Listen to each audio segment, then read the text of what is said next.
Donc voilà, les organisateurs m'ont demandé d'intervenir pour apporter un peu la parole des jeunes par rapport à cette problématique, par rapport à cette question. La question du radicalisme n'est pas un phénomène nouveau, c'est quelque chose qui date depuis de nombreuses années. Et délégué d'Afrique tout à l'heure, ils ont organisé un groupe de réflexion, un groupe de travail sur cette question-là il y a un peu plus de 2 ans. Les gens ont commencé à s'intéresser à cette question à partir du moment où des jeunes sont partis vers la Syrie et vers l'Irak. Donc aujourd'hui, plus personne n'ignore le phénomène. Parler de ces questions est particulièrement complexe au regard des différentes causes qui peuvent être avancées et au regard de nombreuses réalités auxquelles elles nous confrontent. Je ne vous cache pas aussi que lorsque les organisateurs m'ont demandé de participer à ce débat, au départ, il était question d'une discussion autour d'une table, une quarantaine de personnes, des professeurs, et puis voilà. Et aujourd'hui, je me retrouve face à vous, 150 personnes, et je suis un peu pris un peu par l'émotion. Donc voilà, excusez-moi. Donc voilà. J'ai failli même recommencer, je ne vous le cache pas, parce que depuis un certain temps, on ne parle que de ça. Et on commence vraiment, en tout cas personnellement, je commence à saturer et je ne supporte plus en fait tout le débat qu'il y a autour de cette question-là et la simplicité avec laquelle on tourne cette question. Je travaille dans le secteur depuis plus de 15 ans. J'ai eu l'occasion de rencontrer de nombreux parents tout au long de ma carrière, des familles, des institutions et des personnes du monde politique. Et jamais le gouffre m'est apparu aussi profond qu'aujourd'hui. Je pense sincèrement que les auteurs de la tuerie du 7 janvier et des jours suivants ont tué une partie de notre humanité. Ils ont réussi à faire monter à la surface de nombreux problèmes latents de notre société. Notre société a raté quelque chose. Elle a permis à certains des enfants de s'égarer et à rechercher une identité ou une reconnaissance ailleurs. La responsabilité est, à mon sens, multiple. Nous devons tous pouvoir nous remettre en question par rapport à nos pratiques quotidiennes. Nous devons repenser notre manière d'accepter l'autre, de vivre avec l'autre, d'être à côté de lui et de le respecter. Nous devons nous mettre tous autour de la table, et cela indépendamment de nos différences, pour pouvoir parler, échanger sur nos valeurs et tenter de mieux comprendre mutuellement, mieux nous comprendre mutuellement. Nous ne pouvons pas faire fi de l'ensemble des composantes de nos sociétés. Je pense que c'est vraiment le moment pour toutes les composantes, donc à savoir les chrétiens, les juifs, les athées, les laïcs, de pouvoir discuter, de pouvoir échanger sur leurs valeurs. Ce qu'on constate, c'est que depuis un certain temps, la société renvoie un message assez négatif aux jeunes. Elle nous envoie le message que la justice rime avec l'injustice, que l'école rime avec relégation, que le logement rime avec parcours du combattant et que religion rime avec soumission. Comment peut-on faire comprendre dans ces conditions aux jeunes qu'il est un citoyen à part entière, qu'il a les mêmes droits, et cela peu importe l'école qu'il fréquente, le quartier qu'il habite, le salaire de ses parents ou ses convictions religieuses. Notre société se divise de plus en plus, mettant l'accent sur ce qui peut séparer les gens et non sur ce qui les réunit. La religiosité semble être mise en avant ces dernières années pour dissimuler les vrais manquements de notre société. Je pense sincèrement que l'enjeu devrait être de mieux faire rimer citoyenneté avec diversité et égalité des chances. Je suis particulièrement inquiet au vu des tendances politiques qui se dégagent actuellement.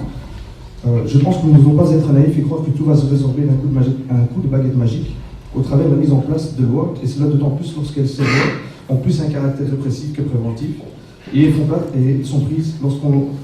place à la passion d'un moment plutôt qu'à la raison d'une réflexion sereine.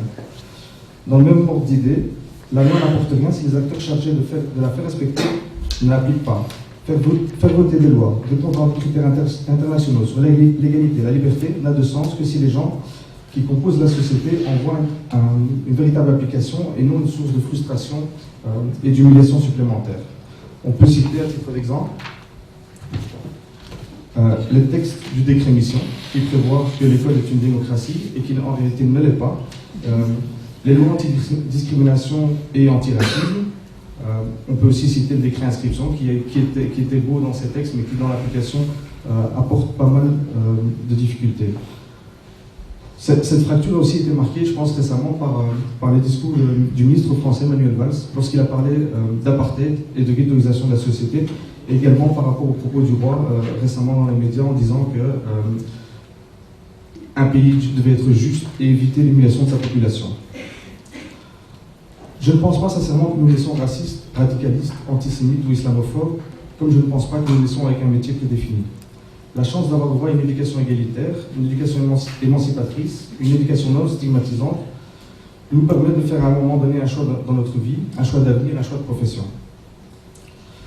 Cela n'éradiquera pas le risque zéro, me direz-vous. Et je vous répondrai que vous avez raison, mais qu'au moins nous aurons contribué à nous en rapprocher et à ne pas permettre à de nombreux jeunes de ne plus avoir confiance en nous, en notre système et en nos valeurs, de partage et d'acceptation de l'autre. C'est ce qui se passe maintenant, selon moi, et c'est ce que je constate au travers des discussions que j'ai pu mener avec les jeunes. On ne peut pas ignorer les raisons du malaise de nos villes et de sa population. Aujourd'hui, tout le monde s'inquiète pour des raisons différentes. Les uns s'inquiètent parce qu'ils ont peur pour leur sécurité, et d'autres s'inquiètent parce qu'ils ont peur d'être stigmatisés. Aujourd'hui, pas mal de jeunes ne se retrouvent plus dans cette société. Certes, une minorité d'entre eux partent vers la Syrie, mais la grande majorité des jeunes que je côtoie ne se retrouvent pas et ne se reconnaissent pas dans cette société. Ils ont le sentiment d'être mis à l'écart, ils disent avoir le sentiment fondé ou infondé de ne pas pouvoir s'exprimer librement, de ne pas pouvoir exprimer leur culture, leur religion sans être jugés. Ces jeunes voudraient pouvoir s'exprimer librement, exprimer leur religiosité, alors que la société actuelle tend à devenir de plus en plus laïque, avec un refus de cette visibilité, de cette religiosité. La question de la nourriture halal et du foulard, comme on l'a cité ce matin par exemple, exacerbe ces tensions et crée réellement un sentiment d'injustice et d'inégalité.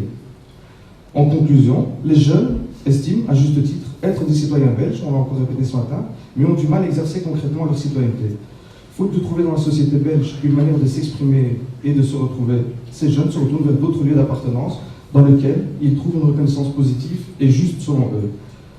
C'est une manière d'être valorisé qu'ils ne trouvent pas ailleurs. Autre source de discrimination ressentie, la prise en compte de la parole des jeunes, sous-entendu la liberté d'expression. À ce qu'avec une grande partie des jeunes estiment ne pas être entendus et respectés dans ce qu'ils pensent. À côté de cela, ils voient à travers les médias une image négative qui est faite d'eux, image qui ne correspond absolument pas à la réalité. Ils n'ont pas d'espace pour combattre cette image négative, et lorsqu'ils parviennent à s'exprimer, ils ne sont pas entendus. En effet, il suffit d'aller sur certains forums de sites internet de médias nationaux pour lire des déchaînements haineux faits à leur égard au travers de propos injurieux qui ne sont jamais condamnés. J'ai, il n'y a pas très longtemps, eu une discussion notamment avec une journaliste de RTBF qui m'expliquait que suite à une condamnation par les tribunaux d'un journal, je pense que c'était La Capitale, qui avait mis un modérateur pour modérer les commentaires qui étaient faits par les internautes,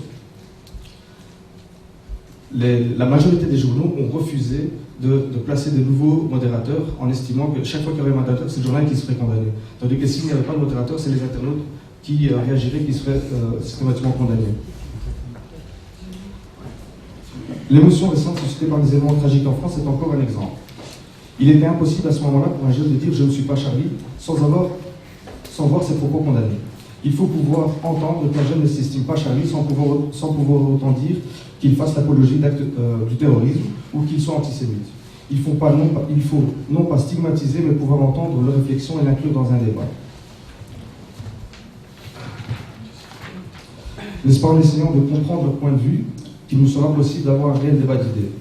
Autre exemple récent d'incompréhension chez les jeunes, la surmédiatisation de personnes comme Éric Zemmour, alors que celui-ci véhicule des propos ouvertement islamophobes sous couvert d'une rhétorique bien huilée. Les médias peuvent jouer un rôle déterminant dans la perception qu'ont les jeunes de la société qui les entoure. En effet, la manière dont l'information est véhiculée a un impact sur les jeunes.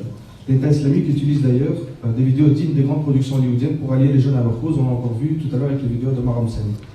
Il est important que les jeunes puissent décrypter correctement les informations que leur donnent les médias. Il est facile d'atteindre des personnes atteintes par l'émotion lorsqu'on leur donne à voir les injustices subies par les gens auxquels ils s'identifient. À côté de cela, il faut souligner la course aux faits divers à laquelle certains médias participent. En effet, les faits divers sont plus vendeurs que les actions citoyennes positives de nombreux jeunes, réalisées par de nombreux jeunes. En conclusion, je dirais qu'il faut tenir compte du fait que pour un jeune radicalisé, les propos qu'il tient ou les actes qu'il pose découlent d'une pensée qui peut nous sembler irrationnelle, mais qui est parfaitement logique pour lui, et c'est ce qui le conforte dans sa manière d'agir. Gardons à l'esprit qu'un jeune fragilisé, déçu, peut être très vite manipulé. Il faut qu'aujourd'hui, nous puissions tous sereinement nous mettre à table et avancer les uns vers les autres et ne pas laisser la porte ouverte au radicalisme ou au racisme. J'ai deux exemples que j'ai entendus récemment et qui m'ont vraiment frappé par rapport à cette question de racisme. Je vous les donner, c'est l'exemple d'une personne qui se lève dans les transports en commun, une personne africaine qui se lève dans les transports en commun pour céder sa place à une personne âgée, et la personne âgée qui lui répond « c'est pas ça qu'on vous demande, ce qu'on vous demande c'est de rentrer chez vous ». Quelle image les personnes puissent avoir à ce moment-là, d'autant plus que personne ne réagit. Une autre qui est très représentative pour moi de ce racisme, c'est la situation où une personne avec une djellaba se présente dans un supermarché et demande à une réassortisseuse où se trouve le rayon des valises. Et la dame qui lui répond, si c'est pour rentrer chez vous, c'est le rayon là-bas.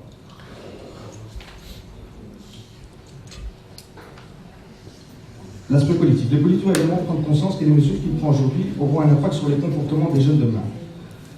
Comme celles qui ont été prises par le passé ont des effets aujourd'hui. On en a encore parlé ce matin. Vouloir imposer par la force certaines idées n'a jamais porté ses fruits. Cela donne au contraire de l'eau au moulin des détracteurs de notre société. Une des solutions qui a été proposée par le politique récemment, c'est la création d'un institut des cadres musulmans, me pose particulièrement en question. Dans le sens où, une nouvelle fois, on va tenter de se concentrer sur l'islam, alors que cela aurait pu être le lieu où sont confrontés les débats d'idées entre les différents courants religieux et philosophiques.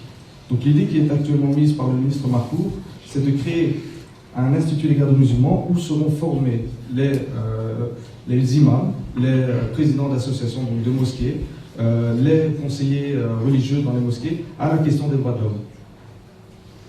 Et de nouveau, on va les cloîtrer entre eux sans pouvoir ouvrir le débat à d'autres cultes. Je conclurai en disant que le sens de mon intervention n'est pas de donner des excuses au comportement des jeunes, mais bien d'ouvrir des portes à la réflexion quant aux causes de leur mal-être et ce qui les pousse vers d'autres horizons radicaux. L'enjeu aujourd'hui est de parvenir à construire un réel vivre ensemble qui, semble-t-il, n'a pas été atteint aujourd'hui. Merci.